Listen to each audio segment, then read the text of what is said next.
Hello everyone, welcome back to channel benchmark study. आज हम discuss करेंगे आरबीआई टॉप 100 एमसीक्यू सीरीज का part 1। और ये लेक्चर आपके अपकमिंग मेन एग्जाम के लिए काफी ज्यादा इंपॉर्टेंट है। तो इस लेक्चर की पीडीएफ कैसे मिलेगी, वो सारी इन्फॉर्मेशन आपको मिल जाएगी पिन कमेंट में। तो स्टार्ट करते लेक्चर को और बढ़ते अपने फर्स्ट क्वेश्चन की तरफ। सबसे पहला क्वेश्चन है हमारा related to RBI financial inclusion index, जिसका शॉर्ट नेम क्या है, एफआई इंडेक्स। अब यहाँ पे हमारे को नीचे 4 पॉइंट दिए गए रिलेटेड टू एफआई इंडेक्स, और हमें बता रहा है इन 4 में से कौन सा पॉइंट सही है, कौन सा गलत है। तो देखो, जो हमारा एफआई इंडेक्स होता है ये एनुअल पब्लिश किया जाता है आरबीआई के द्वारा इन दी मंथ ऑफ जुलाई। ठीक है, इसमें पूरे साल का डाटा होता है और बेसिकली क्या बताता है कि across the country financial services कितनी अवेलेबल है, कितने परसेंट लोग जो है वो फाइनेंशियल सर्विसेज से जुड़े हुए हैं अक्रॉस द कंट्री, वो बताता है हमारे को ये एफआई इंडेक्स। तो ये साल में एक बार पब्लिश किया जाता है और ये कौन से मंथ में किया जाता है, जुलाई मंथ में। तो पहला ऑप्शन आपका एकदम सही है। दूसरा ऑप्शन बोल रहा है आपको, देखो जो एफआई इंडेक्स होता है ये बेसिकली डिपेंड करता है हमारे 3 पैरामीटर्स के ऊपर। एक है हमारा एक्सेस, दूसरा है हमारा यूसेज, और तीसरा है हमारा क्वालिटी। और इनकी परसेंटेज कितनी है, वेटेज कितनी है। एक्सेस की वेटेज है 35% पूरे इंडेक्स में, यूसेज की वेटेज है 45%, एंड क्वालिटी की वेटेज है हमारी कितनी, 20%। ठीक है, और ये तीन, ये क्या कहते हैं, तीन हमारे पैरामीटर्स पे एंड 97 इंडिकेटर्स पे बेस्ड है। तो ऑप्शन नंबर 2 भी हमारा एकदम सही है। ऑप्शन नंबर 3 हमारे को वैल्यू बता रहा है कि इस बार जो मार्च 2025 की वैल्यू आई है वो कितने आई है, 67%, जो कि इंक्रीज हुई है एज कंपेयर टू पिछले साल मार्च की वैल्यू से। पिछले साल मार्च की वैल्यू कितनी थी, 64.2%। और जिस दिन हमारा एफआई इंडेक्स 100% हो गया, उसका मतलब क्या होगा, इंडिया में हर व्यक्ति के पास बैंक की फाइनेंशियल सर्विस अवेलेबल है, हर व्यक्ति बैंक के साथ जुड़ा हुआ है किसी ना किसी तरीके से, जिस दिन इंडिया का ये 100% हो गया। तो ऑप्शन नंबर 3 भी ठीक है, ऑप्शन नंबर 4 गलत है। अभी 67% हुआ है और ये कह रहे हैं इंडिया ने अचीव कर लिया financial inclusion completely. Completely achieve कब कर पाएगा इंडिया, जब ये 100% हो जाएगा। तो यहाँ पे गलत कौन सा ऑप्शन है, ऑप्शन नंबर 4। तो राइट आंसर होगा आपका 1, 2 एंड 3 आर करेक्ट, यानी कि option number C is the right answer. बढ़ते हैं नेक्स्ट क्वेश्चन की तरफ।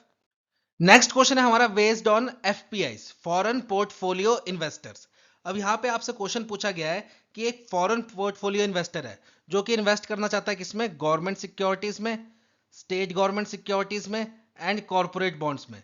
और गवर्नमेंट सिक्योरिटीज कितनी अवेलेबल है मार्केट में अभी, 120 लाख करोड़ की, state government securities 40 lakh crore की, and corporate bond 60 lakh crore के। अब ये क्वेश्चन ये है कि एक एफपीआई है, ठीक है, एक एबीसी नाम का एफपीआई है, ये तीनों में इन्वेस्ट करना चाहता है और तीनों में ये फुल कैपेसिटी पे इन्वेस्ट करना चाहता है। तो ये टोटल इन्वेस्टमेंट कितने की करेगा। तो यहां पे देखिए क्या बात है, जो एक एफपीआई होता है, फॉरेन पोर्टफोलियो इन्वेस्टर, अगर वो किसी गवर्नमेंट सिक्योरिटी में इन्वेस्ट करना चाहता है तो वो मैक्सिमम कितना कर सकता है, जितने गवर्नमेंट सिक्योरिटी बची होगी उसका 6%। स्टेट गवर्नमेंट सिक्योरिटी में इन्वेस्ट करना चाहता है तो मैक्सिमम कितना कर सकता है, 2%। और कॉर्पोरेट बॉन्ड सिक्योरिटीज में इन्वेस्ट करना चाहता है तो उसमें कितना कर सकता है, मैक्सिमम 15%। तो बस ये वैल्यू निकाल लो, 120 लाख करोड़ का 6% कितना हुआ आपका, 7.2 लाख करोड़। 40 लाख करोड़ का 2% कितना हुआ आपका, 0.8 लाख करोड़। ठीक है, और 60 लाख का 15% कितना हुआ आपका, 60 15, ठीक है, 9 लाख करोड़। तो इसका टोटल कर लो, ये कितना हो गया, 8 2 10 7 16 17, 17 लाख करोड़। यानी कि राइट आंसर क्या है आपका, ऑप्शन नंबर डी। एक एफपीआई गवर्नमेंट सिक्योरिटी में मैक्सिमम कितना इन्वेस्ट कर सकता है, 6%, स्टेट गवर्नमेंट सिक्योरिटी में मैक्सिमम 2%, एंड कॉर्पोरेट बॉन्ड में मैक्सिमम कितना, 15%। ठीक है, बढ़ते हैं नेक्स्ट क्वेश्चन की तरफ। नेक्स्ट क्वेश्चन है हमारा बेस्ड ऑन एलसीआर के ऊपर। एलसीआर क्या होता है, हमारा लिक्विडिटी कवरेज रेशो। इसका काम क्या होता है, देखो ये होता है हमारा HQL upon net cash outflow next 30 days. मतलब अगले 30 दिन में बैंक से कितना पैसा बाहर जाने वाला है, और अगर जो पैसा बाहर जा रहा है उसको मीट करने के लिए बैंक के पास कितनी हाई क्वालिटी की लिक्विड एसिड्स है। हाई क्वालिटी लिक्विड एसिड मतलब वो एसिड जो कि बहुत इजीली लिक्विड में कन्वर्ट हो जाती है, लिक्विड मतलब आपके करेंसी में कन्वर्ट हो जाती है, उसे बोलते हैं हम हाई क्वालिटी लिक्विड एसिड। और एलसीआर कितना होना चाहिए बैंक का, एटलीस्ट 100%।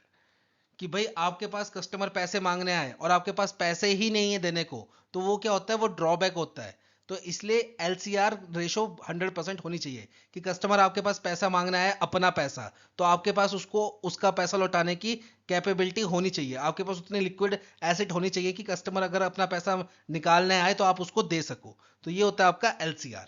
अब यहाँ पे एक चीज समझिएगा कि अगले 30 दिन में कितना पैसा बाहर जाएगा, ये कैसे कैलकुलेट होता है? ये कैलकुलेट होता है आपका रन ऑफ फैक्टर से। रन ऑफ फैक्टर, इसका मतलब क्या है? ये रन ऑफ फैक्टर आपको परसेंटेज में दिया होता है, जिसकी मतलब क्या होता है कि भाई अगले 30 दिन में कितना पैसा बैंक से बाहर निकल सकता है। जितना रन ऑफ फैक्टर ज्यादा, उतना ज्यादा पैसा बाहर निकलेगा, जितना रन ऑफ फैक्टर कम, उतना कम पैसा बाहर निकलेगा। ठीक है, और ये डिफरेंट डिफरेंट क्लास के लिए, डिफरेंट डिफरेंट कस्टमर्स के लिए अलग से नॉमिनेट किया जाता है। अब यहाँ पे क्वेश्चन क्या है?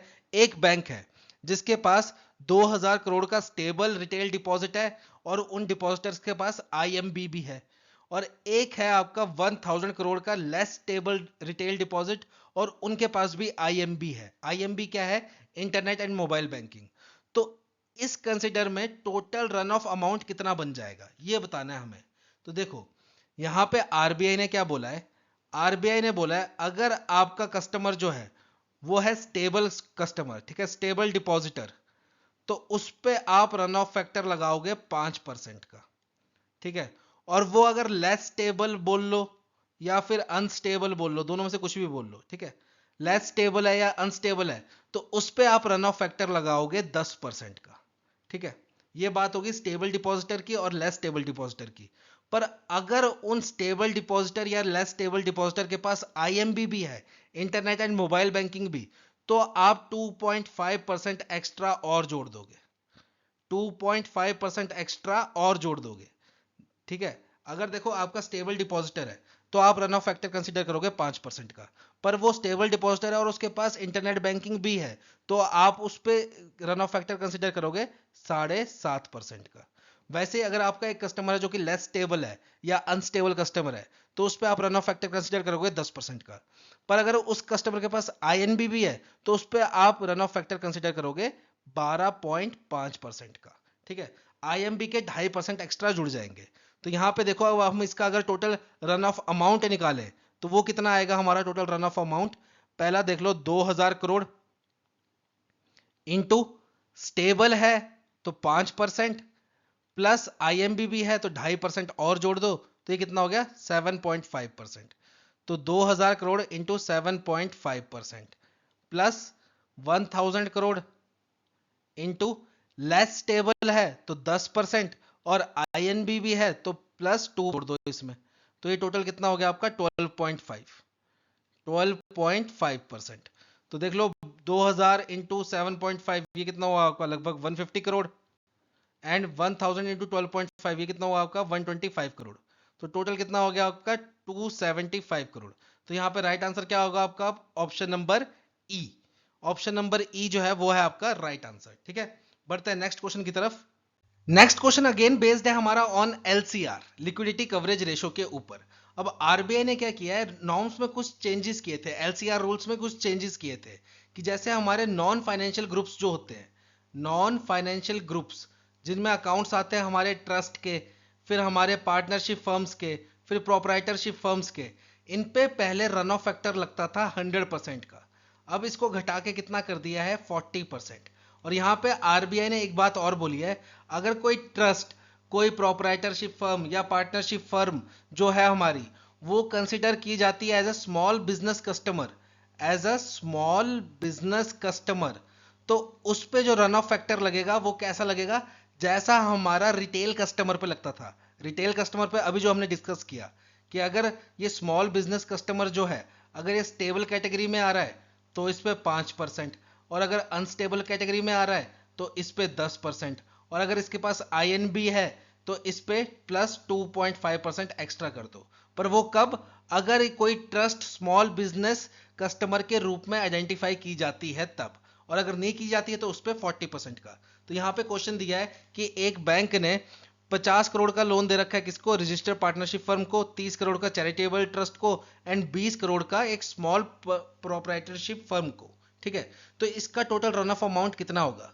तो देखो अगर हम पहले वाले की बात करें 50 करोड़ की, अगर हम 50 करोड़ की बात करें तो 50 करोड़ इंटू ये नॉन फाइनेंशियल है, ठीक है, और नॉट एसबीसी, एसबीसी मतलब स्मॉल बिजनेस कस्टमर नहीं है, तो इस पे कितने का लगेगा रन ऑफ फैक्टर 40% का, प्लस 30 करोड़, ठीक है, इनटू नॉन फाइनेंशियल है, ठीक है, एंड नॉट एसबीसी मतलब ये भी आपका स्मॉल बिजनेस कस्टमर नहीं है, तो इस पे भी 40%, plus 20 crore into small proprietorship firm classified as stable SBC, stable small business customer. अब ये स्मॉल बिजनेस कस्टमर कंसिडर हो चुका है, तो इस पे 40% वाला क्राइटेरिया नहीं लगेगा। अब इस पे क्राइटेरिया कौन सा लगेगा, जो आम लोगों पे लगता है, रिटेल लोगों पे लगता है, कि अगर स्टेबल होगा तो 5%, अनस्टेबल होगा तो 10%, और अगर आईएनबी होगी साथ में तो 2.5% और जोड़ लो। तो ये क्या है, स्टेबल है और इसके पास आईएनबी भी नहीं है, तो इस पे लगेगा 5%। तो ये टोटल कितना हुआ आपका 50 का 40%, ये हो गया आपका कितना 5 4 20, 20 करोड़ ये हो गया, 4 3 12 करोड़ ये हो गया, और ये 10% दो, एक करोड़ ये हो गया, तो टोटल कितना हो गया आपका 33 करोड़। तो यहाँ पे राइट आंसर क्या होगा आपका, ऑप्शन नंबर ई, 33 करोड़ रुपीज। ठीक है, बढ़ते हैं नेक्स्ट क्वेश्चन की तरफ। नेक्स्ट क्वेश्चन है हमारा based on alternative investment fund, जिसको हम क्या बोलते हैं, एआईएफ। अब यहाँ पे क्या बोला गया है कि एक रेगुलेटेड एंटिटी है जो कि सोच रही है कि हम एआईएफ में इन्वेस्ट करते हैं। अब ये जो एआईएफ है इसका टोटल कॉर्पस कितना है, 500 करोड़ का। तो ये जो रेगुलेटेड एंटिटी सोच रही है इस एआईएफ में इन्वेस्ट करने के लिए, ये मैक्सिमम कितना इन्वेस्ट कर सकती है इस एआईएफ में, ये क्वेश्चन आपसे पूछा गया है। तो यहाँ पे राइट आंसर होगा आपका option number B, 50 crore rupees. अब यहाँ पे क्या ऑप्शन होता है, देखो जो हमारा अल्टरनेटिव इन्वेस्टमेंट फंड है, इसमें अगर एक सिंगल रेगुलेटेड एंटिटी इन्वेस्ट करना चाहती है, सिंगल आरई इन्वेस्ट करना चाहती है, तो ये मैक्सिमम कितना कर सकती है, 10% ऑफ एआईएफ, 10% ऑफ एआईएफ। और अगर हम एक से ज्यादा आरई, एक से ज्यादा रेगुलेटेड एंटिटीज इसमें इन्वेस्ट करना चाहती हैं, तो सारी मिलके, ऑल रेगुलेटेड एंटिटीज मिलके एक सिंगल एआईएफ में कितना इन्वेस्ट कर सकती हैं, 20% ऑफ एआईएफ। तो ये चीज याद रखना। यहां पे देखो क्या बोला हुआ है, एक सिंगल एंटिटी की बात हो रही है, रेगुलेटेड एंटिटी की, सिंगल आरई। अगर यहाँ पे मल्टीपल आरईज होता, मल्टीपल आरई होता, तो यहाँ पे मैक्सिमम कितना इन्वेस्ट कर सकती वो, 500 करोड़ का 20%, यानी कि 100 करोड़ रुपए। तो ये चीज आराम से पढ़ लेना, सिंगल का आपको मैक्सिमम लिमिट पूछा है या मल्टीपल्स की मैक्सिमम लिमिट पूछी है। सिंगल की मैक्सिमम लिमिट 10%, मल्टीपल की मैक्सिमम लिमिट 20%। ठीक है, बढ़ते हैं नेक्स्ट क्वेश्चन की तरफ। नेक्स्ट क्वेश्चन हमें बोल रहा है कि एक रेगुलेटेड एंटिटी है जिसने अमाउंट इन्वेस्ट किया है 120 करोड़ रुपए एक एआईएफ स्कीम में एज अ सबऑर्डिनेट यूनिट। अब यहाँ पे आरबीआई ने क्या बोला है, जब भी कोई रेगुलेटेड एंटिटी अमाउंट इन्वेस्ट करेगी एक एआईएफ स्कीम में एज अ सबऑर्डिनेट यूनिट, तो जितना अमाउंट वो इन्वेस्ट करेगी उतना अमाउंट उसकी कैपिटल में से निकाला जाएगा। तो यहाँ पे क्वेश्चन ये है कि एक रेगुलेटेड एंटिटी ने 120 करोड़ रुपए इन्वेस्ट किया है एक एआईएफ स्कीम में एज अ सबऑर्डिनेट यूनिट। इस रेगुलेटेड एंटिटी की टीयर 1 कैपिटल थी 1400 करोड़ की, टीयर 2 कैपिटल थी 600 करोड़ की। तो अब ये बताइए ये जो 120 करोड़ रुपया है इसकी कैपिटल में से निकाला जाएगा, वो टीयर 1 में से कितना निकाला जाएगा, टीयर 2 में से कितना निकाला जाएगा, ये क्वेश्चन पूछा है। तो इसका थोड़ा सा बैकग्राउंड समझ लेते हैं फिर क्वेश्चन को सॉल्व करते हैं। तो आरबीआई ने क्या बोला, जब भी कभी कोई रेगुलेटेड एंटिटी एक एआईएफ में इन्वेस्ट करती है और इन्वेस्ट कर रही है as a subordinate unit, subordinate unit. अब देखो एआईएफ में आप इन्वेस्ट कर सकते हो एज अ सीनियर यूनिट और as a subordinate unit. Senior unit का क्या फायदा है, जब भी ये एआईएफ रीपेमेंट करेगा तो सबसे पहले रीपेमेंट किसकी करेगा, इस सीनियर यूनिट वालों की, और सबसे लास्ट रीपेमेंट किसकी करेगा, सबसे लास्ट में रीपेमेंट सबऑर्डिनेट यूनिट वालों की। तो यहाँ पे आरबीआई ने बोला है अगर कोई रेगुलेटेड एंटिटी किसी एआईएफ में इन्वेस्ट कर रही है एज अ सबऑर्डिनेट यूनिट, तो उसको क्या करना पड़ेगा, जितना अमाउंट उसने उस एआईएफ में इन्वेस्ट किया है वो अमाउंट कहां से निकालेगी, वो अपनी कैपिटल में से निकालना पड़ेगा उसको। तो यहाँ पे देखो कैपिटल जो होती है वो दो टाइप की होती है, कैपिटल होती है आपकी दो टाइप की, एक होती है आपकी टीयर 1 कैपिटल, एक होती है आपकी टीयर 2 कैपिटल। अब यहाँ पे जो रेगुलेटेड एंटिटी ने अमाउंट इन्वेस्ट कर रखा है एआईएफ में एज अ सबऑर्डिनेट यूनिट, वो कैपिटल में से माइनस होना है। पर क्वेश्चन है कि कैपिटल में से दो टाइप की कैपिटल है, टीयर 1 में से कितना निकालें, टीयर 2 में से कितना निकालें। तो यहाँ पे आरबीआई ने बोला है जो रेशो टीयर 1 और टीयर 2 की होगी उसी रेशो में आप अमाउंट को डिवाइड कीजिए और टीयर 1 टीयर 2 में से निकाल लीजिए। अब इसका मतलब तभी मैंने यहाँ पे न्यूमेरिकल क्वेश्चन रखा है ताकि कि आपको अंडरस्टैंडिंग हो सके।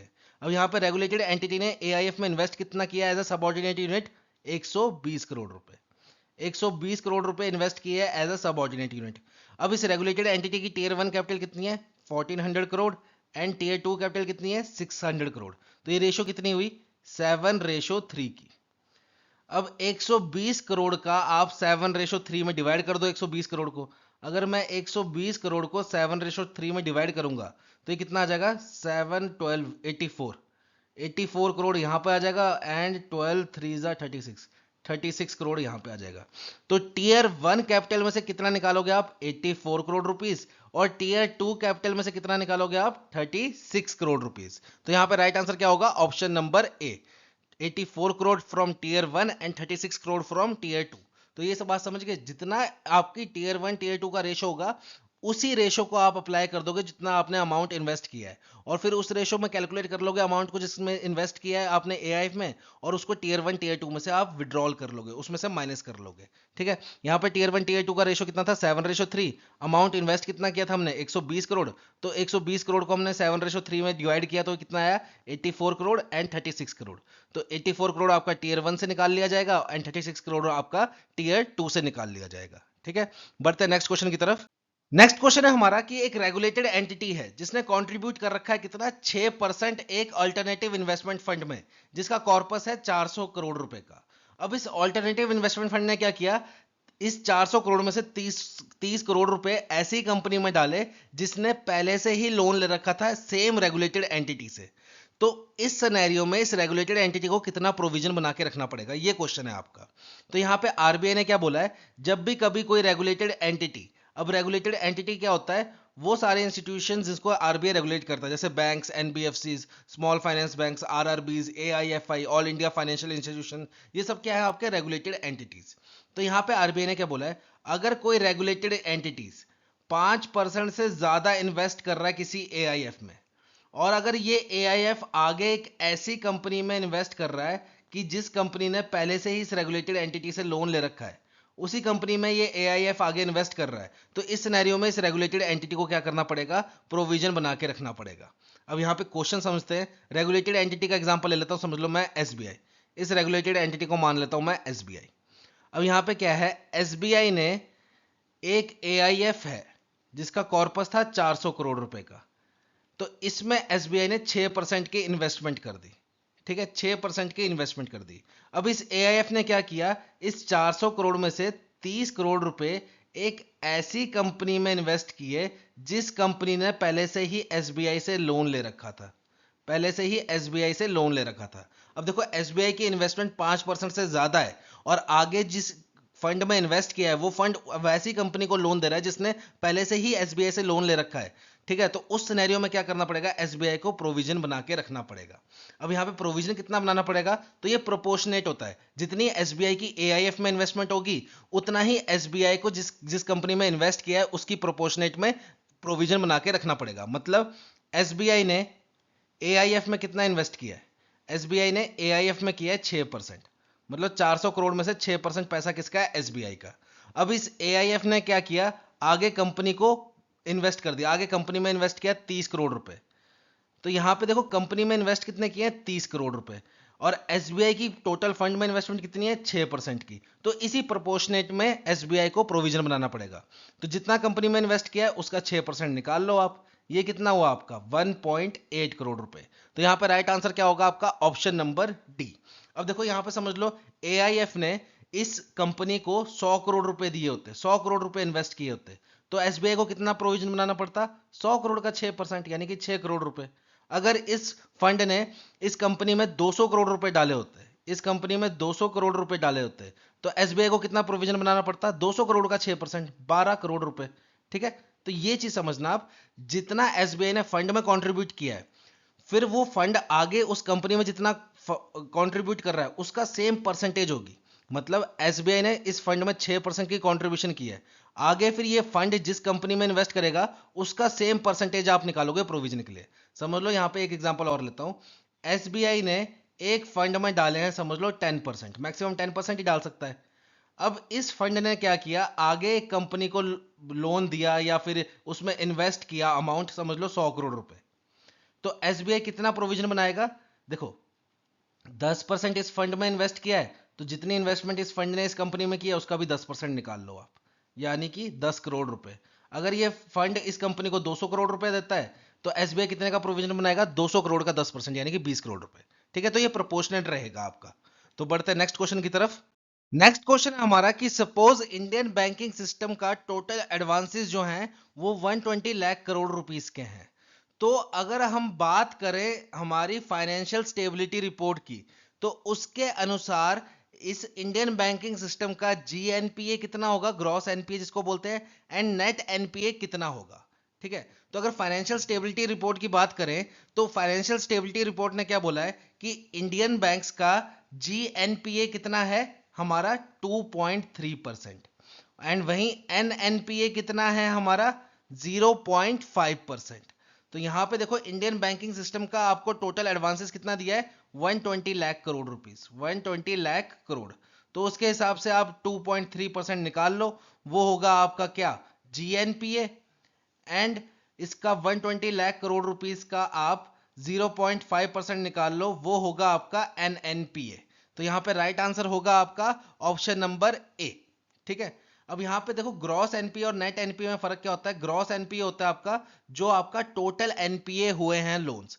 नेट एनपीए क्या होता है, ग्रॉस एनपीए माइनस प्रोविजंस, जो बैंक ने प्रोविजंस बना के रखे होते हैं। ठीक है, और फाइनेंशियल स्टेबिलिटी रिपोर्ट के अनुसार, फाइनेंशियल स्टेबिलिटी रिपोर्ट के अनुसार इंडियन बैंक्स का टोटल एडवांसेस हैं कितने वैसे, 181.3 लाख करोड़ रुपीस के।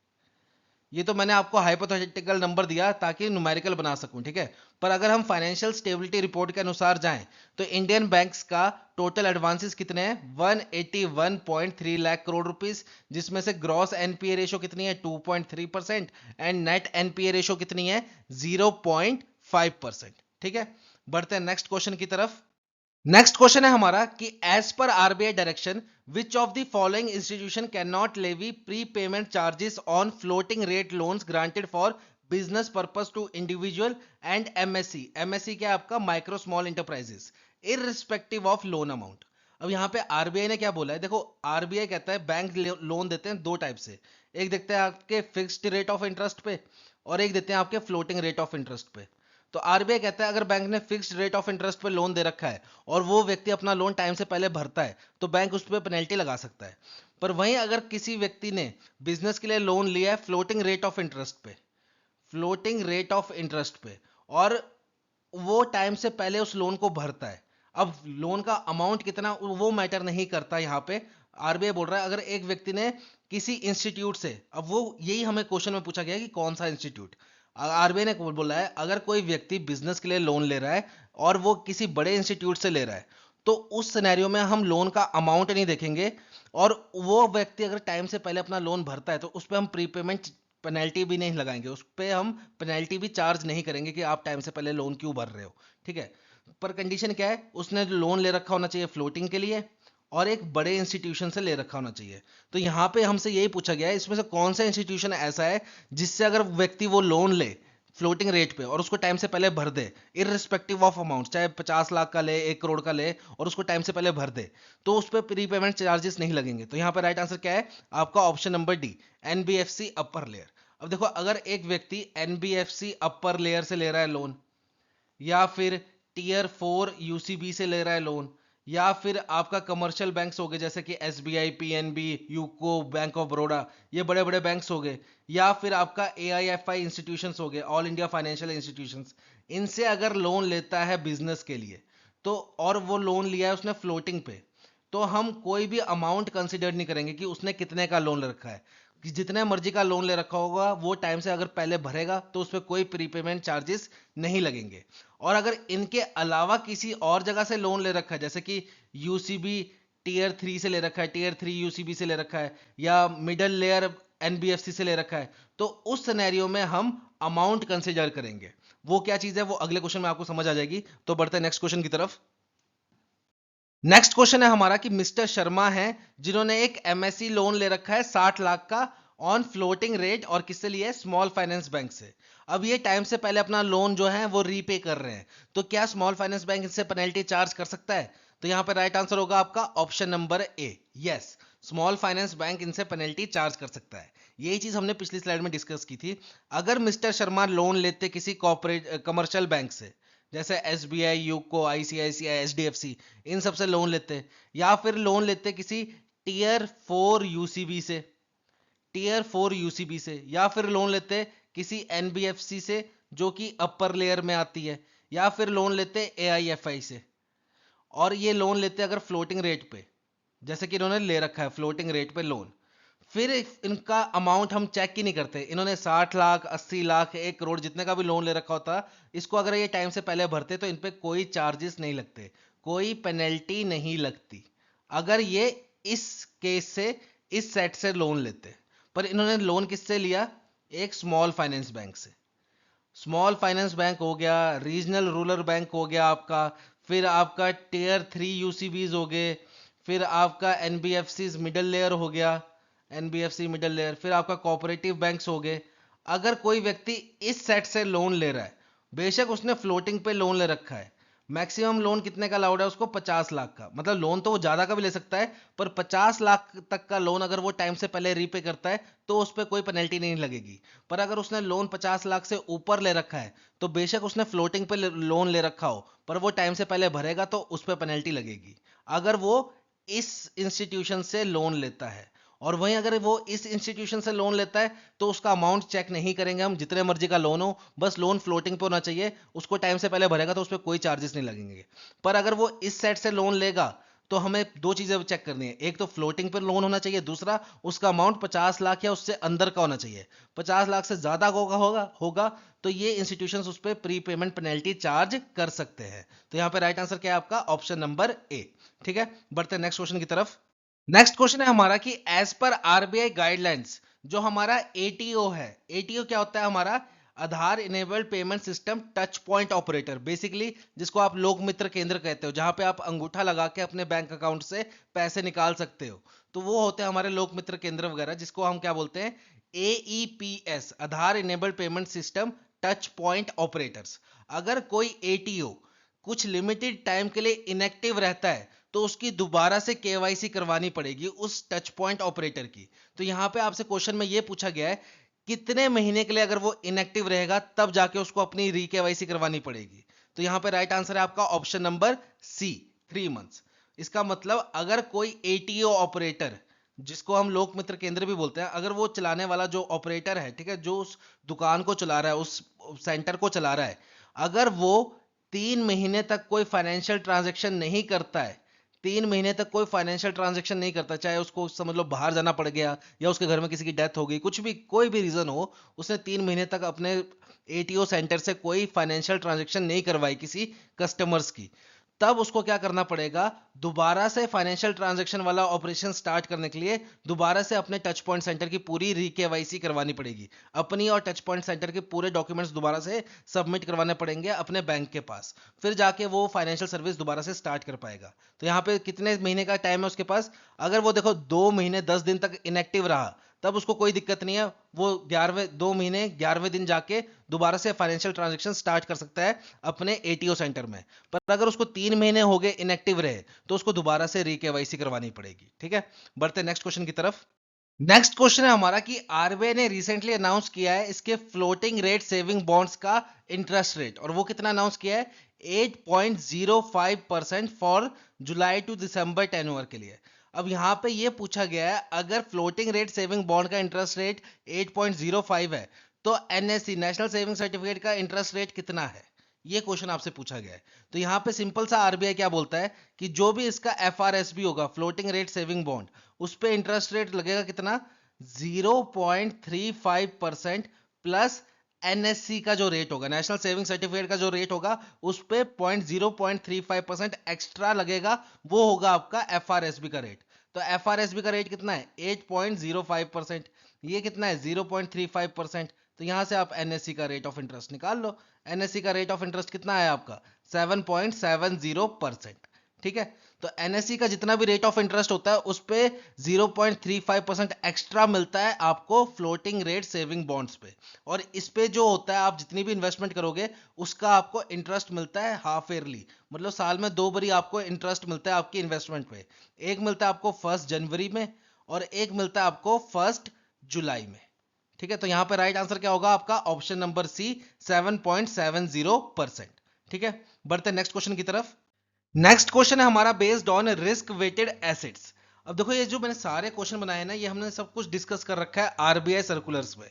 तो अगर आपको थोड़ी सी भी दिक्कत आ रही है इनको सॉल्व करने में, तो एक बार आप आरबीआई सर्कुलर्स को ब्रीफ में जाके देख लीजिएगा। वहां पे हमने पूरा डिस्कशन किया है। यहाँ पे मैं जल्दी जल्दी करवा रहा हूँ ताकि लेक्चर ज्यादा लंबा ना हो, और ये हमने पहले भी डिस्कस कर रखा है तो दोबारा डिस्कस करने का मतलब नहीं है। तो मैं शॉर्टकट में बता रहा हूँ ताकि जिन्होंने थोड़ा बहुत पहले पढ़ा है उनको आराम से ये क्वेश्चन सॉल्व कर पाए।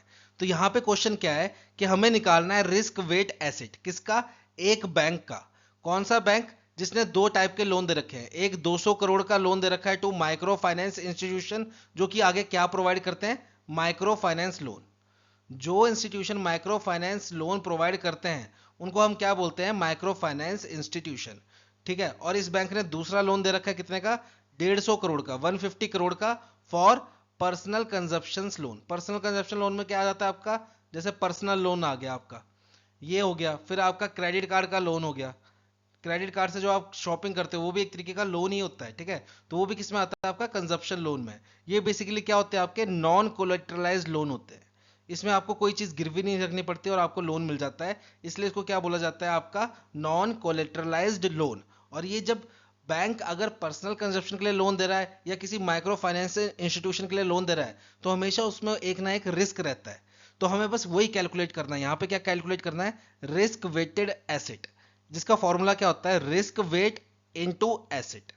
अब देखो एसेट हमारे पास दो हैं, एक 200 करोड़ की, एक 150 करोड़ की। तो एसेट तो हमें पता है, रिस्क वेट पता चल जाए तो हमारा आर डब्ल्यू ए निकल जाएगा। तो देखो यहाँ पे आर डब्ल्यू ए कैसे निकलेगा, आर डब्ल्यू वन इंटू 200 करोड़, एसेट वन जो है हमारी।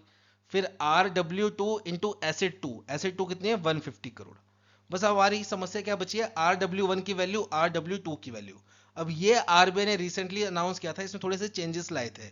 वो क्या था कि अगर बैंक किसी एनबीएफसी को लोन दे रहा है या माइक्रो फाइनेंशियल इंस्टीट्यूशन को लोन दे रहा है जो कि आगे माइक्रो फाइनेंस लोन प्रोवाइड करते हैं, तो उस सिनेरियो में हम रिस्क वेट कितने का रखेंगे, पहले होता था 100% का, अब इसको घटा के कितना कर दिया, 75%। वहीं अगर बैंक लोन दे रहा है पर्सनल कंजप्शन के लिए, पर्सनल कंजप्शन लोन, तो इसमें पहले रिस्क वेट होता था आपका 125% का, अब ये कितने का हो गया है, 100%। तो लो हमारे पास आर डब्ल्यू वन की वैल्यू भी आ गई, आर डब्ल्यू टू की भी वैल्यू आ गई। तो हमारा आर डब्ल्यू ए कितना आ जाएगा, आर डब्ल्यू ए आ जाएगा हमारा 75% into 200 crore plus 100% into 150 crore. बस अब आप देखो मेंस दे रहे हो, इतना मैथ आपको आता ही होगा। तो ये वैल्यू कितनी हो जाएगी, 75 कितना होता है आपका 3/4, तो ये आ गया आपकी 150 करोड़। और ये कितना आ गया, 100% ऑफ 150 करोड़ यानी कि 150 करोड़। तो टोटल आंसर आ गया आपका 300 करोड़ का। ठीक है, तो राइट आंसर क्या है आपका, ऑप्शन नंबर बी, 300 करोड़। अब यहाँ पे एक चीज और याद रखना, माइक्रो फाइनेंस लोन किसको बोलते हैं हम, micro finance loan, micro finance loan बोलते हैं वो लोन जो कि हम देते हैं ऐसी फैमिलीज को जिनकी एनुअल इनकम जो है वो कितनी होती है, maximum less than equals to 3 lakh rupees. Family की annual income less than equals to 3 lakh rupees होती है, ऐसी फैमिलीज को जब हम लोन देते हैं तो उस लोन को क्या बोला जाता है, आपका माइक्रो फाइनेंस लोन। ठीक है, बढ़ते हैं नेक्स्ट क्वेश्चन की तरफ। नेक्स्ट क्वेश्चन है हमारा based on R W A, risk wait acids के ऊपर फिर से। तो देखो रिस्क वेट एसिड अभी हमने डिस्कस किया, क्या होता है, रिस्क वेट इनटू एसिड। ठीक है, यही बात थी। अब यहाँ पे एसिड क्या है, एक बैंक की एसिड है जो इसने ये लोन दे रखे हैं तीन एनबीएफसी को, एक एनबीएफसी एक्स को, एक एनबीएफसी वाई, एक एनबीएफसी जेड। ठीक है, अब कितने कितने के लोन दे रखे हैं, 300 करोड़, 200 करोड़ एंड 100 करोड़। तो ये होगी आपकी एसेट्स, ये तीन एसेट्स होगी। और इस पे एक्सटर्नल रेटिंग के हिसाब से रिस्क वेट कितना है, 40% का, 80% का, 100% का। अब यहाँ पे क्वेश्चन क्या है कि देखो आरबीआई ने फरवरी 2025 में क्या किया है, इस रिस्क वेट की कंसिडरेशन में कुछ चेंजेस लाए हैं। तो यहाँ पे क्वेश्चन ये है कि ये जो चेंजेस लाए हैं इससे पहले के अकॉर्डिंग अगर हम रिस्क वेट कैलकुलेट करें और इस चेंजेस आने के बाद के अकॉर्डिंग अगर हम रिस्क वेट कैलकुलेट करें तो दोनों रिस्क वेट में डिफरेंस कितने का आएगा, ये क्वेश्चन पूछा गया है आपसे। तो यहाँ पे मैं आपको थोड़ा सा एग्जांपल से समझाता हूँ, फिर आप समझ जाओगे क्वेश्चन है क्या। देखो एक बैंक है हमारा, समझ लो एसबीआई। एसबीआई ने एक एनबीएफसी को लोन देना है, दो एनबीएफसी को लोन देना है, समझ लो दो एनबीएफसी को लोन देना है। एक आपकी एनबीएफसी है जो आपकी स्टैब्लिश हुई है, समझ लो इन ईयर 2024 में, ठीक है, दिसंबर मंथ में स्टैब्लिश हुई है। और एक एनबीएफसी है जो आपकी स्टैब्लिश हुई है, समझ लो ईयर 2013 में, ठीक है, अप्रैल मंथ में। और ये काफी ज्यादा फाइनेंशियली स्ट्रांग है, इसके सारे फिगर्स काफी ज्यादा स्ट्रांग है, ठीक है। और ये नई एनबीएफसी खुली है और इसके थोड़े फाइनेंशियल फिगर भी थोड़े कमजोर है। तो अगर एसबीआई इन दोनों एनबीएफसी को लोन देता है तो ज्यादा रिस्क उसको किस एनबीएफसी को लोन देने में होगा, जो 2024 में खुली है। अब ये कितना रिस्क होगा, ये कैसे कैलकुलेट किया जाएगा, इसका मतलब रिस्क वेट कैसे कैलकुलेट किया जाएगा, ये कैलकुलेट करके देती है बाहर की एजेंसी, ठीक है। एक्सटर्नल क्रेडिट रेटिंग एजेंसीज जो होती हैं वो ये रिस्क वेट कैलकुलेट करके दे देती हैं कि अगर कोई बैंक इस एनबीएफसी को लोन देता है तो उसको अपने लोन पे करीबन 90% का रिस्क वेट लेके चलना चाहिए। अगर कोई बैंक इस एनबीएफसी को लोन देता है तो उसको इस अपने लोन पे 30% का रिस्क वेट लेके चलना चाहिए। क्यों? क्योंकि ये वाली एनबीएफसी काफी ज्यादा स्ट्रांग है और ये काफी ज्यादा वीक है। तो इस हिसाब से अलग बाहर की जो एक्सटर्नल रेटिंग एजेंसीज होती हैं वो आपको रिस्क वेट का वो देती है, क्राइटेरिया देती है कि कौन सी एनबीएफसी पे कितना रिस्क वेट लगेगा। तो यहाँ पे आरबीआई ने क्या बोला था पहले, ठीक है, 2023 में क्या बोला था, अगर जो एक्सटर्नल एजेंसीज ने रिस्क वेट दिया है, रिस्क वेट दिया है उसकी वैल्यू लेस देन 100 है, तब आपने क्या करना है, जो रिस्क वेट एक्सटर्नल एजेंसीज ने दिया है उसमें आप प्लस 25% अपनी तरफ से ऐड कर लोगे। ये 2023 में बोला था। अब फरवरी 2025 में क्या बोला है कि आपको ये एक्स्ट्रा 25% ऐड करने की जरूरत नहीं है, जो एक्सटर्नल क्रेडिट रेटिंग एजेंसीज ने आपको रिस्क वेट दे रखा है उसी से आप कैलकुलेट करो। तो यहां पे देखो क्वेश्चन क्या बन गया, एनबीएफसी एक्स वाई जेड थी हमारी, ठीक है, एक्स वाई जेड। एक्स को लोन दिया था कितना, 300 करोड़, वाई को लोन दिया है कितना, 200 करोड़, और जेड को लोन दिया है कितना, 100 करोड़। अब बात करते हैं हम यहां पे 2023 वाली, पहले 2023। तो देखो 2023 वाली बात अगर हम कंसिडर कर रहे हैं तो 300 करोड़ वाली एनबीएफसी जो है, एक्स वाली जो है, इसकी हमको रिस्क वेट कितना दिया है, 40% का। पर आरबीआई ने 2023 में क्या बोला था, अगर आपका रिस्क वेट जो एक्सटर्नल रेटिंग के द्वारा दिया गया है वो 100% से कम है तो आप उसमें एडिशनल 25% अपनी तरफ से करोगे। तो यहां पर रिस्क वेट कितना हो जाता, 40 में 25 जोड़ दो 65%। यहां पे रिस्क वेट कितना हो जाता, 80 में 25 जोड़ दो 105%। और यहां पे रिस्क वेट कितना रहता है, 100%। क्यों? क्योंकि 100 से कम होगा तो 25 जोड़ना है, 100 रहेगा या 100 से ज्यादा होगा तब आपको 25 जोड़ने की जरूरत नहीं है। अब यहां पे नई वैल्यू के हिसाब से क्या होएगा, 2025 की वैल्यू के हिसाब से, कि आपको एक्स्ट्रा 25% जोड़ने की कोई जरूरत नहीं है। जो क्रेडिट रेटिंग ने आपको रिस्क वेट दे रखा है वही आप कंसीडर करो, चाहे 100 से कम है चाहे 100 से ज्यादा है, ठीक है। आपको अपनी तरफ से 25 जोड़ने की कोई जरूरत नहीं है। तो यहाँ पे कितना आ जाएगा रिस्क वेट, 40% का, यहाँ पे 80% का, यहाँ पे 100% का, ठीक है। अब कैलकुलेट कर लो, 300 का 65%, ये कितना होता है आपका, लगभग लगभग 195 करोड़। फिर 200 का 105%, ये आ गया आपका 210 करोड़। और 100 का 100%, ये आ गया आपका 100 करोड़, ठीक है। वहीं अगर आप 300 का 40% निकालोगे तो ये कितना आएगा, 120 करोड़। फिर आपका 200 का 80% 160 करोड़, और 100 का 100% यानी कि 100 करोड़। तो ये वैल्यू कितनी आ गई आपकी, ये हो गया टोटल आपका 505 करोड़, और ये हो गया आपका टोटल कितना, 380 करोड़। तो दोनों को माइनस कर लो, कितना आंसर आया आपका, 125 करोड़। यानी कि आपका राइट आंसर क्या होगा, ऑप्शन नंबर ई, 125 करोड़, ठीक है। तो आरबीआई ने यही चेंजेस लाए हैं कि अगर अब एक बैंक किसी एनबीएफसी को लोन दे रहा है और अगर उस एनबीएफसी की रेटिंग किसी क्रेडिट रेटिंग एजेंसी ने निकाल रखी है, एक्सटर्नल क्रेडिट रेटिंग एजेंसी ने, तो बैंक को अपनी तरफ से एक्स्ट्रा 25% ऐड करने की कोई जरूरत नहीं है, जो कि पहले करना पड़ता था। अगर कोई क्रेडिट रेटिंग एजेंसी ने किसी एनबीएफसी की रिस्क वेट की जो वैल्यू है वो 100% से कम रखी हुई है तो बैंक को क्या करना पड़ता था, पहले उसमें 25% अपनी तरफ से एक्स्ट्रा ऐड ऑन करना पड़ता था। अब उसकी कोई जरूरत नहीं है, ठीक है। बढ़ते हैं नेक्स्ट क्वेश्चन की तरफ। नेक्स्ट क्वेश्चन है हमारा बेस्ड ऑन आरबीआई डाटा। अब ये आरबीआई डाटा क्या है, ये है एक ऐप जिसको बनाया है हमारे आरबीआई ने, और ये किस लिए बनाया है? इंडिया के लोगों के लिए, ताकि इंडिया के लोगों को भी बेसिक फाइनेंस की नॉलेज आ सके। उनको अगर कोई माइक्रो इकोनॉमिक्स टर्म सीखनी है वो कहाँ सीख सकते हैं? इस आरबीआई डाटा ऐप में। फिर अगर उनको इंडिया की कुछ इंफॉर्मेशन चाहिए इकोनॉमिक्स की, जैसे कि इंडिया की जीडीपी कितनी है, इंडिया का एक्सपोर्ट कितना है, इंडिया में एफडीआई कितनी आ रही है, इंडिया का इंपोर्ट कितना है, इंडिया पे लोन्स कितने हैं, डेट कितना है इंडिया पे, वो सारी इंफॉर्मेशन आपकी कहाँ मिल जाएगी? इस आरबीआई डाटा ऐप में। इंडिया की तो इंफॉर्मेशन आप एक्सेस कर ही पाओगे, साथ ही साथ आप सार्क नेशंस की इंफॉर्मेशन भी एक्सेस कर पाओगे। जो भी हमारे सार्क नेशंस हैं उनकी इंफॉर्मेशन भी एक्सेस कर पाओगे through this RBI data app.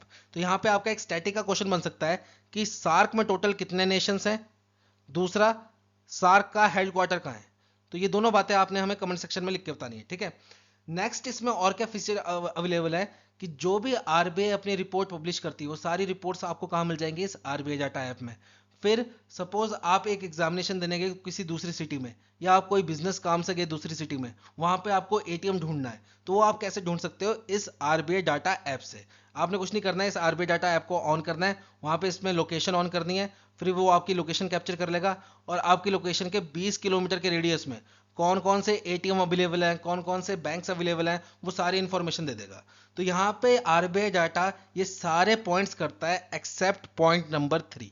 Point number 3 क्या बोल रहा है कि ये क्रेडिट स्कोर भी प्रोवाइड करता है। क्रेडिट स्कोर मतलब जिसको आप कॉमन नाम से जानते हो सिबिल स्कोर। हालांकि सिबिल एक कंपनी है, ठीक है, सिबिल एक कंपनी है, और सिबिल स्कोर क्या है? क्रेडिट स्कोर ही होता है कि आपकी उसमें क्रेडिट हिस्ट्री आ जाती है पूरी, कि आपने पहले कभी लोन लिया है कि नहीं लिया है, अगर लिया है तो उसको प्रॉपर चलाया है कि नहीं चलाया है, वो सारी इंफॉर्मेशन आ जाती है। तो आरबीआई डाटा ऐप जो है वो क्रेडिट स्कोर प्रोवाइड नहीं करता, बाकी ऑप्शन 1, 2 एंड 4 तीनों प्रोवाइड करता है। तो यहाँ पर राइट आंसर क्या होगा आपका? Option number D, 1, 2 and 4 is correct, ठीक है। बढ़ते हैं नेक्स्ट क्वेश्चन की तरफ।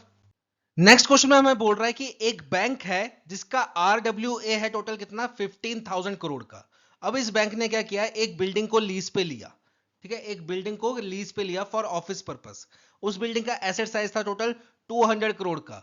तो हमें बताना है कि अंडर IND AS 116 बैंक का नया आरडब्ल्यूए कितना होगा जब उसने एक ऑफिस बिल्डिंग को लीज पे लिया, उसके बाद बैंक का नया आरडब्ल्यूए कितना होगा।